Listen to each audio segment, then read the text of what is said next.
Hey everyone, welcome to Princess of Gay. I'm your host Connie, and today we are here with donation reward for Sweet Venom. This is a YouTube reward, and this is two animatics. We've got Mariner's Revenge by Iced Nitro, and we have, let me get the name right, The Willow Maid by Erutan. So we're doing these two today. I have no clue what these are about.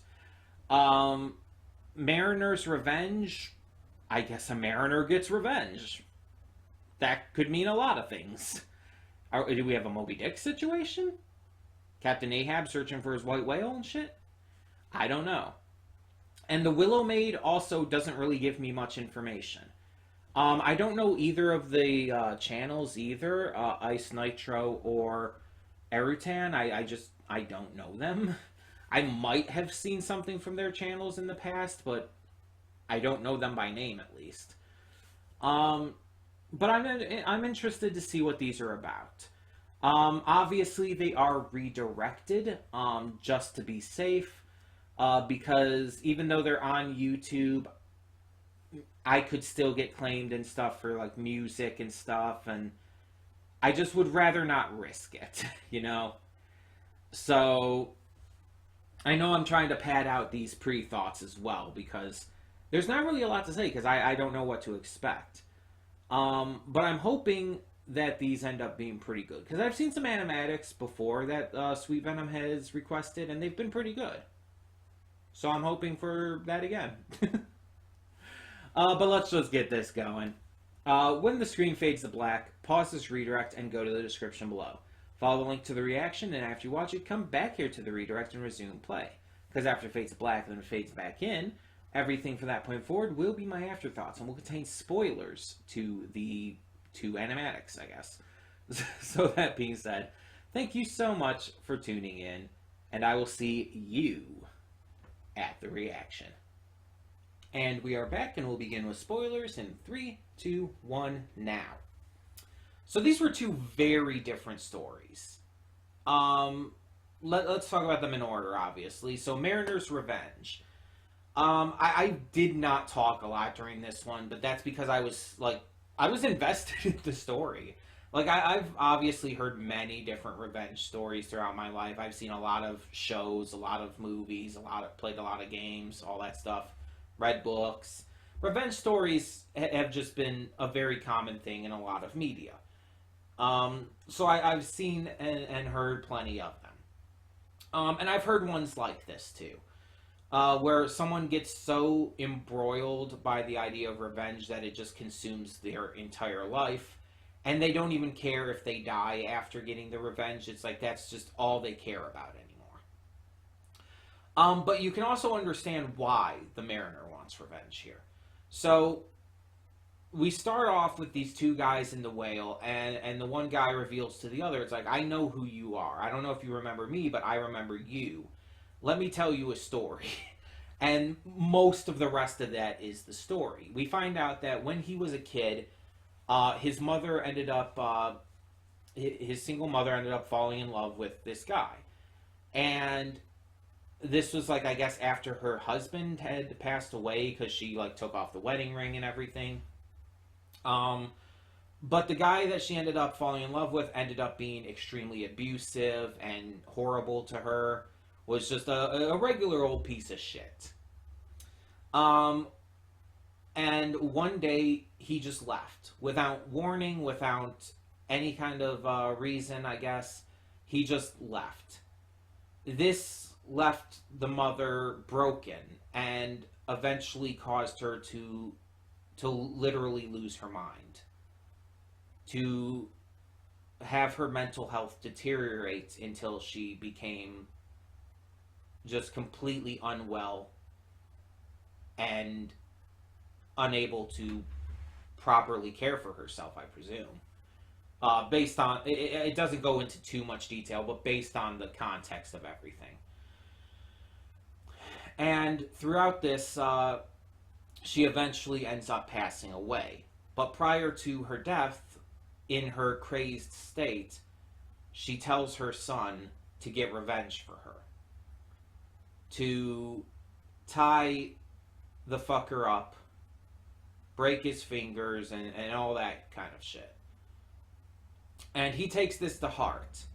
He spends years on the streets just thinking about getting his revenge, but not being able to do anything until a priory takes him in, and that eventually leads him to joining this ship expedition to search for the same guy, the bastard who basically caused his mother's mental health deterioration and death. And so he spends almost 2 years on the sea looking for him, and eventually finds him, but both of them end up getting swallowed by a whale, with them being the only survivors of their respective ships. And so the kid, now all grown up and everything, like this being years and years and years later, is finally ready to get his revenge, and presumably does, although we don't actually see it because it ends at that point. I was very invested in the story. I was very engrossed, and it's very much a story of unhealthy vengeance. It consumed the mariner's life. It completely destroyed his life, and it's like it's not healthy. Like, wanting revenge for someone who wrongs you or your loved ones is reasonable. I don't think there's anything necessarily unhealthy about wanting revenge against someone who's done something like that. But if you let it consume you and control your life, that's when it becomes unhealthy. Like, it was literally all he had, all he thought about, everything to him. Nothing else mattered. Not even his own life. That's not healthy. And so it's kind of a cautionary tale about that. It's not looking down on his desire for revenge for his mother. It's looking down on the obsessive way he went about it. And yeah, I thought, I don't know if I've ever heard the Decemberists before. I noticed their name was mentioned in the credits. When it first started, I'm listening to this like, is this like a bad cover? It's like the voice sounds like it's off, like it's not actually like. Was that intentional? It didn't sound like it was like a professional singer at all. I actually don't know who the Decemberists are, so I can't say with any certainty on that. But it didn't sound like a professional singer to me. It sounded like someone off of YouTube, and not even one of the better ones off of YouTube.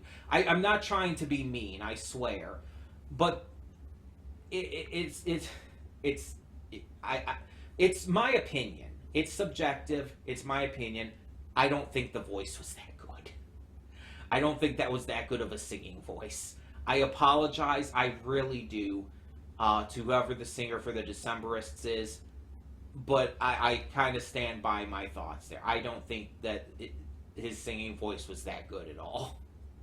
Like, the sound of the song and the message and obviously the story behind it, like, that was all fine. In fact, that was really good. That's what I was invested and attached to. But the actual voice of the singer, I was not a fan. If I'm just being completely honest, I was not a fan. And then we get to the second one here, which I don't know why I have to keep looking up the name. The Willow Maid, which is weird to me that it's not Willow Maiden, because in the song it's Willow Maiden, but in the title it's Willow Maid. I don't know. By Erutan. This one was more of a fable. Like, you think of like Aesop's fables and stuff, and it's like this kind of fantastical story that centers around a message. And that's what this was. It was this fantastical kind of mystical story that centered around a message. So we have this guy who goes through the forest and ends up finding a absolutely beautiful, like, gorgeous lady under a willow tree. He wants her to go back with him, but she can't, because she says that she cannot leave. Not that she will not, but that she cannot leave her tree. He comes back and he at a later time and even proposes to her, telling her, please be my wife, I'll be a good husband to you and everything. But she says the same thing: I cannot leave. I'm sorry, I cannot wed you. I never will. And so he comes back a third time, again at a later time, and this time he has an axe, upsetting, obviously, the lady. He cuts down her willow tree and says, there, see, now you're no longer attached. You no longer have to worry about it. You can come with me. And he forces her to come with him. He takes her with him. But once she passes a certain threshold, she dies. She dies and turns into a flower. And the message of this is extremely clear. It's a message about the just negativity of wanting what you can't have and trying to forcefully take what you can't have. You could say it's about lust, about desire, about unhealthy attachment. But I think it's more than just the literal sense of like being about a person. You could connect this to someone wanting something so bad that they steal it. You could connect it to a lot of things. The idea is that someone wants something so bad that they will do whatever it takes to make it theirs, even if it's something that they can't or shouldn't have. And just like with the other one, the Mariner's Revenge, it's basically calling out an unhealthy idea. But in this case, it's not based upon anything that's understandable or reasonable. With the Mariner's Revenge, it's like you understand why he wants revenge. You get it. And it's not even a bad thing that he wants revenge. It's like his mother was driven to like literal mental sickness and death because of this man. You get it. You kind of side with him. But in this is just a selfish, entitled man trying to take what he thinks he like is owed, basically. You are not on his side. This is not about love. It's lust. It's desire. It's about a man who, again, who feels entitled to something that he cannot have. And when he thinks he has it in his grasp, he finds out the hard way that he was in the wrong. He caused a death, honestly. He could be considered a murderer for this. And I feel, in this one, you feel really bad for the girl, because it's like, it's clear that she's like some kind of like fairy or wood nymph or something like that. And it's like, she literally could not leave that area. It's not about the tree specifically, it's the area of her birth. She was locked into that area.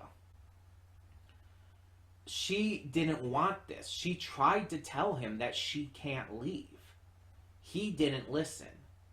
He chose to continue coming back and to force it. He is the bad guy. She was a helpless victim. You really feel bad for her. And it was really sad. And in this one, in the first one, in Mariner's Revenge, you kind of want to see the revenge, which is why it sucks that you don't get to see it. And in this one, you want to see like this fucker get his comeuppance for, you know, killing this poor girl because of his greed and selfishness and lust and desire overcoming him.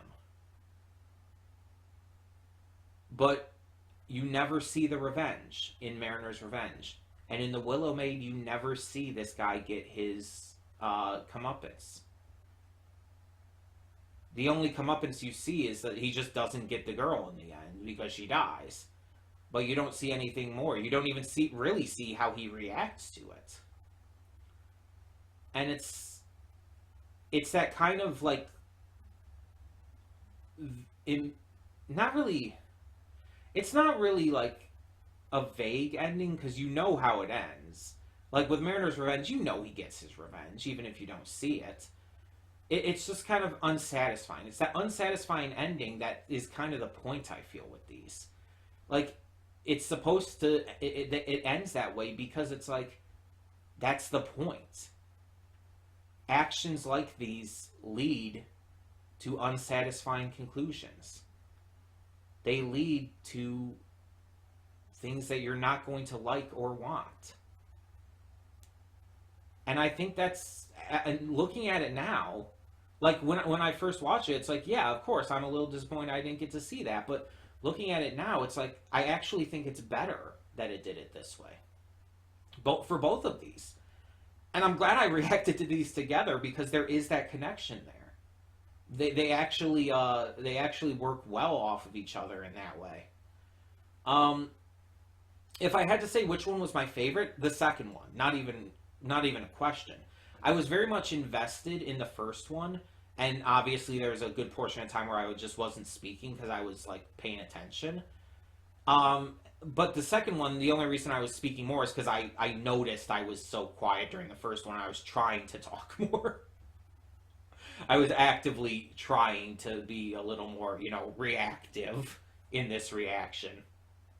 But yeah, it's like the second one was a lot more interesting to me in its style, and the song I think was better, and I just feel like I was a lot more impressed with how it went. And by the way, and I don't like how it ended. I don't like how either of them ended. That's the point. But I like how they were done. You know, I like the execution behind it. And the second one just impressed me a little more. Also the style, like the visuals, beautiful. Like God, that art was so good. That's also a part of the reason I liked it more. But both of them were good. Both of these were pretty good, and I really enjoyed them. My only issue with either of them was the singer in the first one. I did not like his voice, and it's subjective. I'm not trying to just like be mean to the singer. It's like I'm sure he's a great person. I'm sure he's a great guy. I hope he's a great guy.